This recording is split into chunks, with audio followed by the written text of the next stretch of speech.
My Geiger counter arrived in the mail last week. Honest to goodness, I bought a Geiger counter, and it arrived, and I'm walking around Washington, D.C. with this Geiger counter looking for hot spots, and I want to walk into the supermarket, and Louise is like, you have to put that back in your pocket. She's terrified that the FBI or something is going to think that I'm looking for a spot to put a dirty bomb or something. So I've got a Geiger counter, but my wife won't let me use it. Maybe I should, though. Kevin Camps is with Beyond Nuclear. BeyondNuclear.org is the website. The Fukushima China Syndrome and the architect of Reactor 3 are warning of more to come. Plus, there's leaks going on. Kevin, welcome back to the program. Hi, Tom. Thanks for having me. If my wife would let me use my Geiger counter, and if I was to go down to the supermarket and find some fish that originated from Southeast Asia, as so much of it does, you think I might find some radiation? Well, actually, you need to do special tests with much more expensive radiation monitors and this one was $400. Yeah, I hear you. It catches cosmic radiation. To find the internal contamination in those fish, which is almost certainly there if they're coming from the Japan East Coast, is to do an analysis in the laboratory, which our federal government, which has the resources, has the equipment, has refused to do from the beginning. And then you're going to start to see the internal contamination. Yikes. Okay. So what's going on with Fukushima right now? Well, some very disconcerting news. Tokyo Electric Power Company, nearly 9 months after the meltdowns took place, is now admitting how bad they actually have been. So in Unit 1, which was the first to melt down, they're saying is probably the worst of the 3 reactor meltdowns. They're admitting that there has been very deep melt-through of not only the reactor pressure vessel in Unit 1, but also deep into the concrete primary containment structure. And they're admitting that there's only 1.5 feet of concrete left before the final layer of steel. And then it's a pretty short course into the environment, into the soil, into the groundwater at that point. And bear in mind, this is all a computer simulation by Tokyo Electric Power Company. So what kind of shenanigans they're playing with the computer modeling. But they're admitting that they are very close to the final steel barrier to prevent penetration of the Earth, which is, by definition, the China Syndrome. And my recollection of the China Syndrome, so basically, in English, what we have here is a molten mass of white-hot radioactive material that used to be the fuel rods, sitting on the floor of the reactor and burning its way through the floor of the reactor. And then it'll burn its way through the steel, it'll burn its way through the concrete underneath, and it'll start burning its way through the rock until it hits a layer of water. And since this is right next to the ocean, that's probably not more than 5-10 feet down. And when it hits that layer of water, it's really hot, the water's really cold, you get something called a steam explosion, and it just blows the hell out of the whole thing. Do I have that right?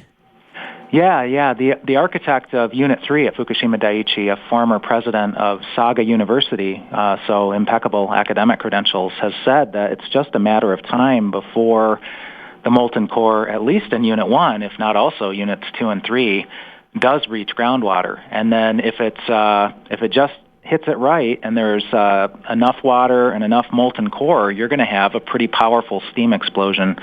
So yet more catastrophic radioactivity releases in a great big hurry, but you've also got just the chronic flow from this site into the ocean, for example. So, even the decontamination system, which is supposed to be taking radioactive contamination out of the cooling water, which is massive in quantity, they're admitting now that they have leaked tens of tons of radioactively contaminated water from that system into the ocean.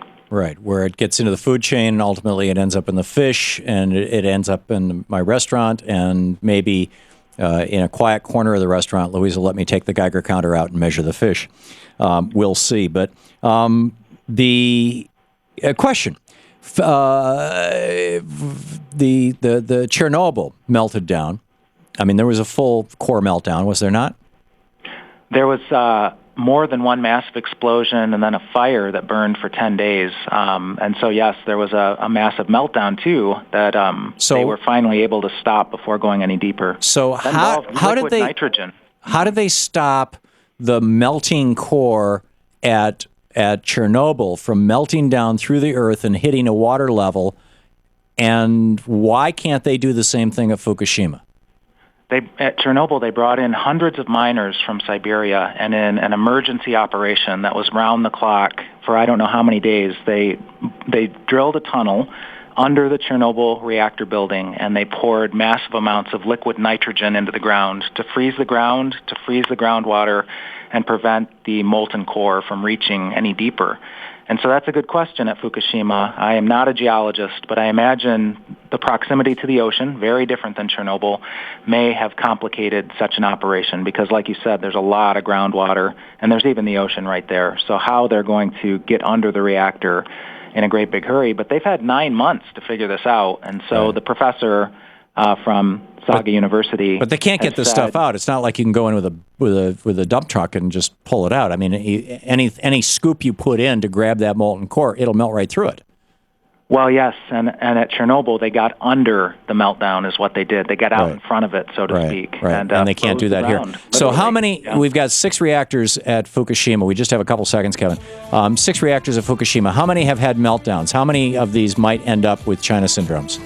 3 of them, units 1, 2, and 3, and then you got the high-level radioactive waste storage pool at Unit 4. More and more evidence that there was a fire and catastrophic radioactivity release from that pool. Wow. So, and each one could be a Chernobyl, essentially. It's approaching Chernobyl in scale and has matched it and exceeded it in terms of certain radioisotopes. Xenon-133, the releases have been You're greater. listening to the Thom Hartmann Program. Call 866-987-THOM. That's amazing. Kevin Camps, beyondnuclear.org. You can get all the information there. Kevin, thank you for being with us. Thanks, Tom. Good talk.